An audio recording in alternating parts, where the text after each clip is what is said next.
Assalamualaikum warahmatullahi wabarakatuh. Perkenalkan, saya Alia Romania dengan NIM 333240091 dari kelompok 20 tutorial statistika 2.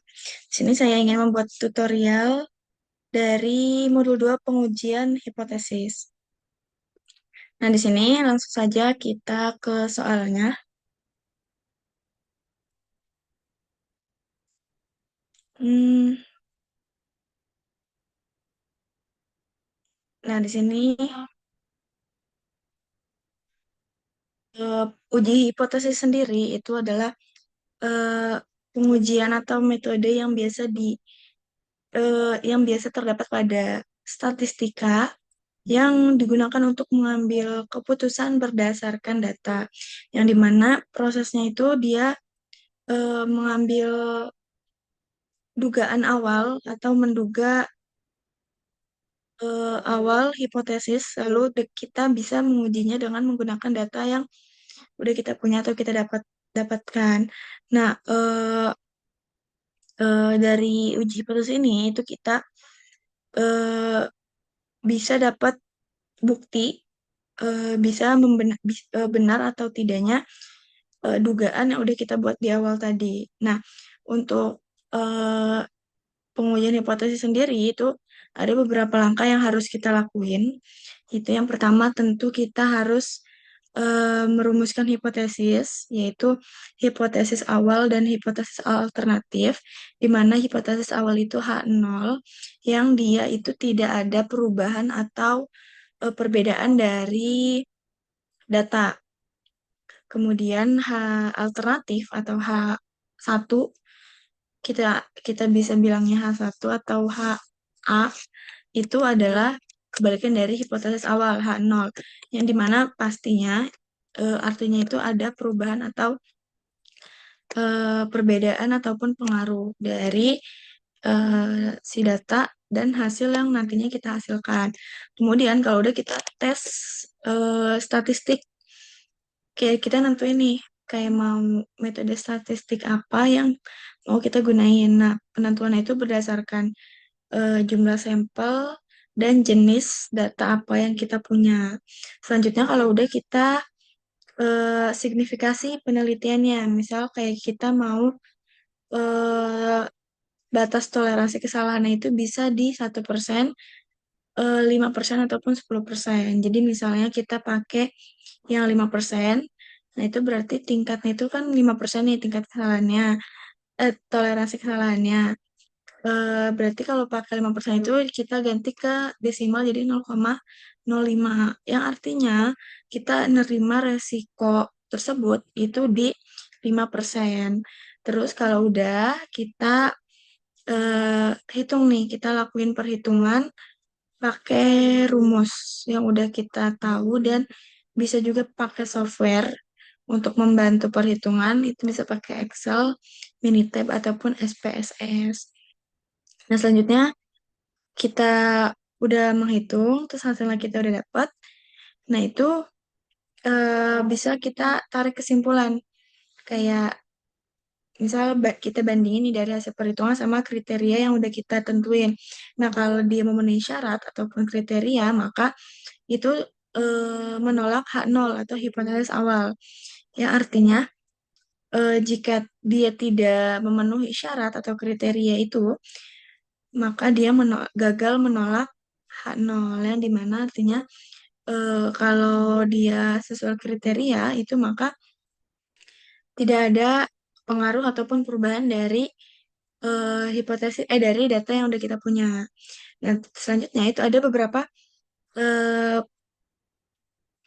apa metode pengujian hipotesis, yaitu ada left tail test, right tail test, dan two tail test. Di mana left sendiri itu eh, biasanya digunakan ketika arah pengujiannya itu mengarah ke yang lebih kecil ataupun ke arah kiri, yang dipakai atau digunakan ketika H1 itu menyatakan parameter populasinya itu lebih kecil dari nilai hipotesis nol atau hipotesis awal. Nah, dengan begitu maka daerah kritisnya itu akan lebih condong ke ekor kiri. Nah, biasanya ini tuh kan untuk ke yang hal-hal lebih kecil ya, hasil dari hipotesisnya. Nah, itu tuh biasanya kita pakai buat hasil penurunan. Kayak pendugaan penurunan. Kayak misal eh, penurunan berat badan selama beberapa pekan gitu. Nah, itu kita bisa pakai lifestyle. Nah, untuk rectal sendiri itu kebalikan dari left karena rectal sendiri itu lebih condong ke arah kanan, yang dimana eh, parameternya itu lebih besar dari nilai nol dan daerah kritisnya itu ke ekor sebelah kanan. Nah, biasanya itu digunakan ketika arah penelitiannya itu arah eh, ke arah peningkatan atau lebih besar. Contohnya kayak kita mau menguji peningkatan penjualan ataupun peningkatan efektivitas dari pekerja dari penggunaan obat. Nah, itu kita bisa pakai yang right tail test. Nah, yang terakhir itu ada two tail test, di mana two tail test sendiri itu eh, adalah dia arah tidak tentu arahnya. Contohnya kayak kita tuh nggak punya arah khusus gitu buat pengujian ini. Jadi kita cuma pengen tahu kayak eh, dugaan kita ini benar atau salah terhadap lebih besar atau lebih kecil terhadap data yang sebenarnya. Nah, itu eh, selanjutnya contohnya itu pengaplikasian kita dalam sehari-hari dalam pengujian hipotesis itu bisa saat kita ingin tahu penurunan berat badan saat kita melakukan program diet. Nah, itu bisa nih kita uji hipotesis dengan pakai hipotesis awalnya itu tidak ada penurunan berat badan dan hipotesis alternatifnya itu ada penurunan berat badan. Nah, itu kita dengan pengujian ini kita bisa tahu nih apa pengaruh diet sendiri itu terhadap penurunan berat badan kita. Terus ada contoh yang kedua itu ada peningkatan penjualan saat kita mengadakan eh, program diskon atau voucher diskon. Nah, itu kita bisa tahu nih selama sebelum dan sesudah ada diskon itu penjualan tuh naik atau turun. Nah, kita bisa bikin hipotesisnya itu dengan H0 itu tidak ada perbedaan peningkatan penjualan dan H alternatifnya atau H1-nya itu terdapat peningkatan penjualan pada saat promo diskon. Nah, itu kita bisa bandingin tuh pakai data sebelum dan sesudah ada diskon. Nah, kalau hasilnya itu signifikan, itu berarti dia menolak H0. Dan itu bisa dipakai programnya lanjutan ataupun diskon nantinya karena penjualannya menjadi naik naik penjualannya. Nah, selanjutnya di sini ada soal yang harus kita kerjain pakai software RStudio. Nah, di sini sebuah perusahaan minyak goreng menetapkan bahwa volume rata-rata produknya tidak melebihi 900 ml. Nah, pengujian dilakukan dengan tingkat signifikansi 5% dan ukuran sampel 25 botol. Nah, diasumsikan bahwa volume rata-rata sebenarnya adalah 930 ml dengan standar deviasi 50 mili. Hitunglah probabilitas terjadinya kesalahan tipe 2 atau right tail. Jadi kita pakainya right tail ya. Jadi kita ke RStudio.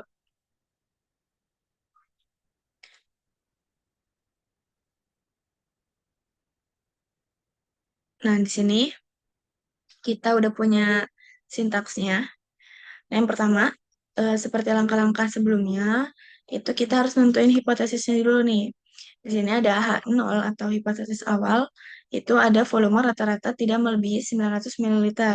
Dan eh, H1, alternatifnya itu volume rata-rata melebihi 900 ml. Nah, ini kita run dulu aja.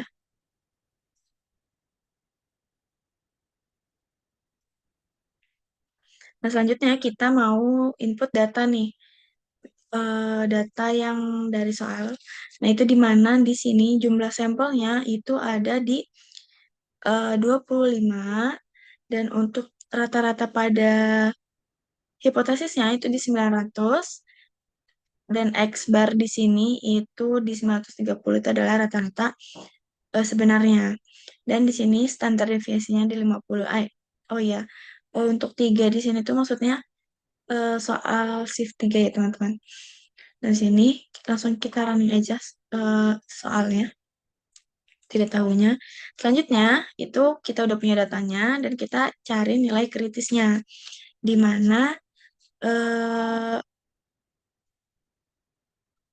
nilai kritis di sini itu alfanya di 0,05, di mana ini artinya kita tadi pakai tingkat kesalahan di 5%. Resikonya ada di 5%, kita desimalin jadi 0,05.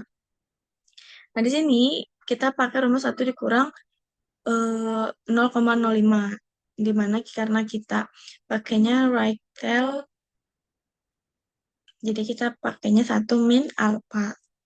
Langsung aja kita running. Sini didapat hasilnya. Selanjutnya kita hitung nih batas kritis rata-rata sampel untuk menerima hipotesis awal.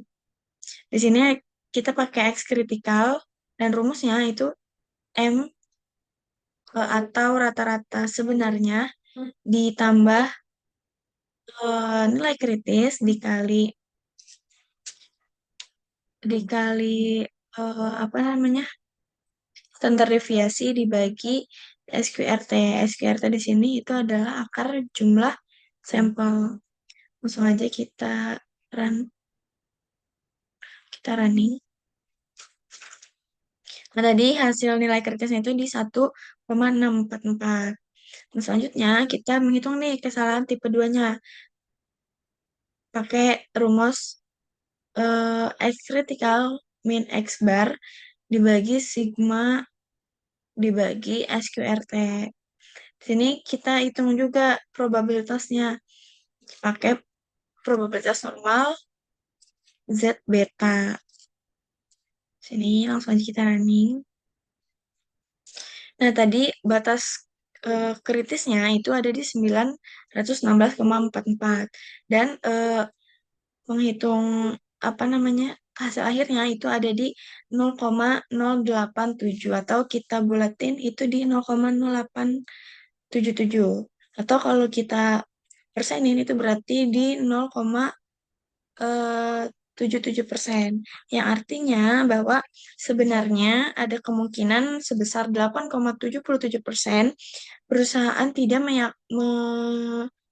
menyadari bahwa volume produknya minyak tersebut itu sebenarnya melebihi dari 900 ml.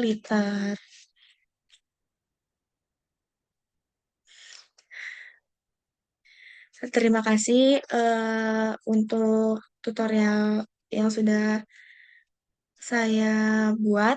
Kurang lebihnya mohon maaf. Terima kasih. Wassalamualaikum warahmatullahi wabarakatuh.